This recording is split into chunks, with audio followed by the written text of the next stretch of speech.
एक लड़का और लड़की में बेपनाह मोहब्बत हुआ करता था। जब तक लड़का और लड़की एक दूसरे को देख नहीं पाते तब तक वह चैन से नहीं रह पाते। जी हाँ दोस्तों, यह एक सच्ची प्रेम कहानी पर आधारित स्टोरी है। अभी तक आप लोगों ने इस वीडियो को लाइक नहीं किया है तो प्लीज़ आप लाइक कर दीजिए। चैनल पर आप पहली बार हैं तो चैनल को सब्सक्राइब करके बेल आइकन को ऑल पर प्रेस कर लीजिए, क्योंकि इसी तरह के और सारी नई नई वीडियो आपको टाइम टू टाइम मिलती रहेगी। तो जो बिहार राज्य के बक्सर जिला के राजपुर प्रखंड के एक छोटे से गांव का है, जहां पर एक राजू नाम का लड़का रहता है और एक बगल के गांव में नेहा नाम की लड़की रहती है। एक समय की बात है, राजू ने पढ़ाई करने के लिए अपना दाखिला प्रखंड के स्कूल में करा लेता है और उसी स्कूल में नेहा नाम की लड़की पढ़ती रहती है। अगले दिन एक दूसरे से मुलाकात हो जाती है। राजू एक टकी से नेहा को देखता है और नेहा भी एक टकी से राजू को देखती रहती है। दोनों का प्यार आगे की तरफ बढ़ता रहा। कुछ दिन के बाद रानी नाम की लड़की का इन दोनों पे नज़र पड़ गया और ये सब उसको अच्छा नहीं लगा। रानी ने इन दोनों का कंप्लेन प्रिंसिपल साहिबा से जाकर कर दी। प्रिंसिपल साहिबा ने राजू और नेहा को अपने कक्ष में बुलाती है और इन दोनों से पूछताछ करती है और इन लोगों को डांट फटकार लगाती है कि आप लोग यहाँ पे पढ़ने आते हैं ना कि रंगललिया मनाने। यहाँ पे डांट फटकार कर उन दोनों को दंडित करते हैं। तब से फिर यह प्यार आगे की तरफ बढ़ता गया। इन दोनों का इतना प्यार बढ़ गया था कि एक दूसरे के गांव आने जाने लगते थे। यानी कि जब तक एक दूसरे के गांव 1 से 2 बार दिन में नहीं आ जाते, अब जब तक देख नहीं लेते तब तक वो घर नहीं जाते। यानी कि रोज रोज गांव आने के वजह से गांव वालों का शक और बढ़ गया। यानी कि ये लोग आते हैं डेली तो क्यों आते हैं, आखिर क्या ऐसा सिलसिला है। यानी कि ऐसे ही समय बीतता गया। एक दिन राजू ने नेहा के पास कॉल लगाया।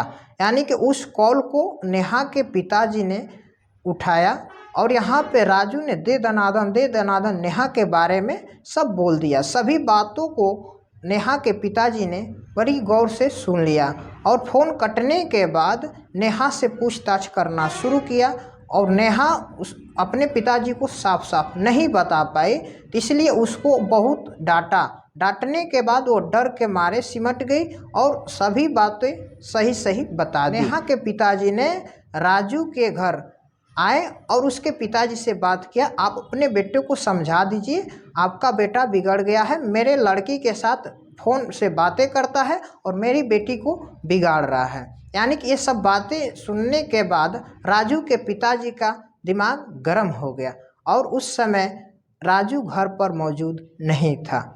शाम जैसे ही हुआ तो राजू घर पर आया और राजू से सभी बातें सच सच पूछने लगे। राजू के पिताजी ने पूछा, पिताजी आप ये क्या बोल रहे हैं। राजू के पिताजी ने बोले, हम सही बोल रहे हैं, तू किसी नेहा नाम की लड़की से बात करता है फ़ोन से। उसके पिताजी ने कंप्लेन लेकर हमारे पास आए थे।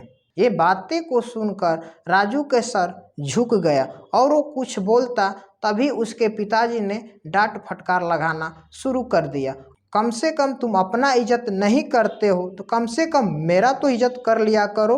हमने तुम्हारे प्यार में क्या कमी रखा, हमने जो चीज़ कहा वो सब किया, लेकिन यहाँ पे रंगललिया मनाने अभी लगा है। बताओ, अभी तुम्हारे पढ़ने का समय है, अपने लक्ष्य को प्राप्त करने का समय है, ये सब फालतू की कामें क्यों कर रहा है। यानी कि ये सब बातें राजू को बहुत प्यार से समझाएं।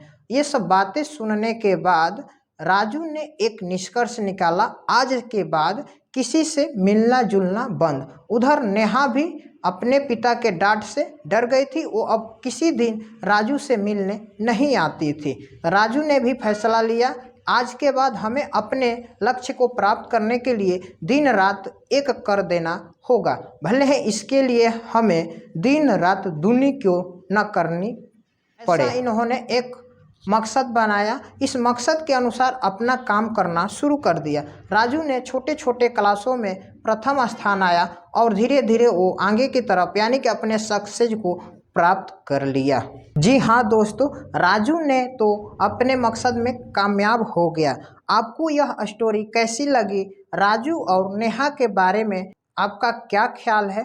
आप कमेंट बॉक्स में ज़रूर अपनी राय दें। तब तक के लिए आपका बहुत बहुत धन्यवाद।